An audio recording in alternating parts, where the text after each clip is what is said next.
في إطار الجهود المشتركة والتنسيق الأمني المتواصل بين المغرب وإسبانيا، تمكن المكتب المركزي للأبحاث القضائية التابع للمديرية العامة لمراقبة التراب الوطني بالتعاون مع المفوضية العامة للاستعلامات التابعة للشرطة الوطنية الإسبانية من تفكيك خلية إرهابية خطيرة موالية لتنظيم داعش بالساحل.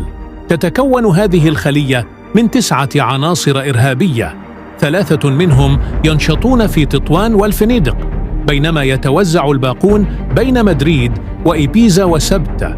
خلال عمليات التفتيش تم حجز أسلحة بيضاء ومعدات إلكترونية سيتم إخضاعها لتحليل دقيق لتحديد أهدافها واستخداماتها.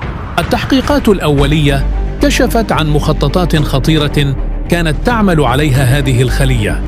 العناصر الموقوفة وبينهم سجناء سابقون في قضايا الإرهاب بإسبانيا كانوا يروجون لفكر داعش ويعقدون لقاءات سرية للتخطيط لأعمال إرهابية تهدف إلى زعزعة الأمن والاستقرار بالمنطقة.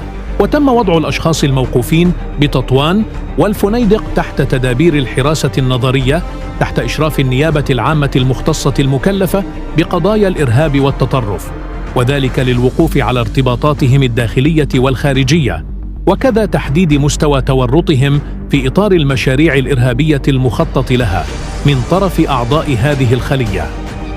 هذا الإنجاز الأمني يعكس الدور الريادي للمديرية العامة لمراقبة التراب الوطني، ليس فقط في حماية أمن المغرب الداخلية، بل أيضاً في تعزيز الأمن الإقليمي والدولي.